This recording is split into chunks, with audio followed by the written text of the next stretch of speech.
নমস্কার, spot on নিউজে আপনাদের সবাইকে আরও একবার স্বাগত। আমি সাগর। এই মুহূর্তে আপনাদের সাথে উপস্থিত রয়েছি যুব ভারতী ক্রীড়াঙ্গন থেকে। আর মাত্র হাতে গোনা কয়েকটা মুহূর্ত, তারপরে বড় ম্যাচ, ডার্বি ম্যাচ। সেই ডার্বির আগে জোর কদমে অনুশীলন চালাচ্ছে ইস্টবেঙ্গল মোহনবাগান। মোহনবাগান অনুশীলন করলো যুব ভারতী ক্রীড়াঙ্গনে, আর ইস্টবেঙ্গল করলো এনসিএ। সুতরাং এবার বোঝাই যাচ্ছে 1 ইঞ্চি জমি কিন্তু কেউ কাউকে ছেড়ে দিতে নারাজ। তবে এদিন চূড়ান্ত অনুশীলনে মোহনবাগান সুপার জায়েন্ট কী করলেন, চিন্তা বাড়ছে থাপার চোট নিয়ে, সমস্ত কিছু রইল আপনাদের জন্য। এই মুহূর্তে ডার্বি ঘিরে কিন্তু উত্তেজনা তুঙ্গে। ফুটবল সমর্থকদের মধ্যে, বিশেষ করে মোহনবাগান ইস্টবেঙ্গল সমর্থকদের মধ্যে একটা উৎসাহ কাজ করছে যে এই ডার্বিতে কি হতে চলেছে, ইস্টবেঙ্গল না মোহনবাগান কে শেষ হাসি হাসবে।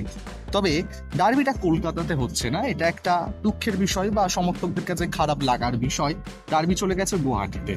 তবে গুয়াহাটিতে কি হয় সেদিকে চোখ থাকবে। তবে আপাতত মোহনবাগান শিবির থেকে মোহনবাগান অনুশীলনের গরম গরম খবর আপনাদের সঙ্গে শেয়ার করে নিই।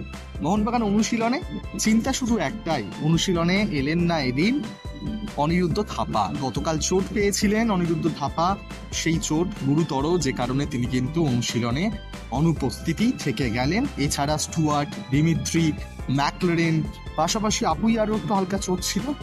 বিশেষ করে স্টুয়ার্ট, দিমিত্রি এবং আপুইয়া এরা কিন্তু চনমনে মেজাজেই অনুশীলন করেছেন। কোনো চোট সমস্যা বোঝার উপায় নেই ফুটবলারদের অনুশীলন দেখে। সুতরাং এটা খুবই গুরুত্বপূর্ণ আপডেট। ডার্বির আগে এই 3 ফুটবলার কিন্তু পুরোপুরি ফিট।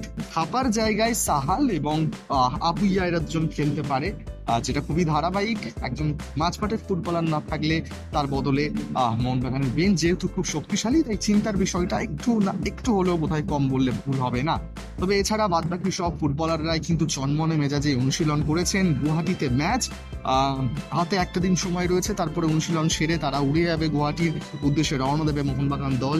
এবার দেখার বিষয় থাকবে ইস্ট বেঙ্গলের বিরুদ্ধে। ইস্ট বেঙ্গলে বেশ কিছু কি খেলোয়াড় নেই, তাদের বিরুদ্ধে মোহনবাগান গুয়াহাটির মাটিতে কতটা দাপিয়ে ফুটবল খেলে, আর এই ডার্বির জয় সেটা সমর্থকদের উপহার দিতে পারে কিনা। আপাতত এটাই ছিল মোহনবাগান শিবিরের গুরুত্বপূর্ণ আপডেট।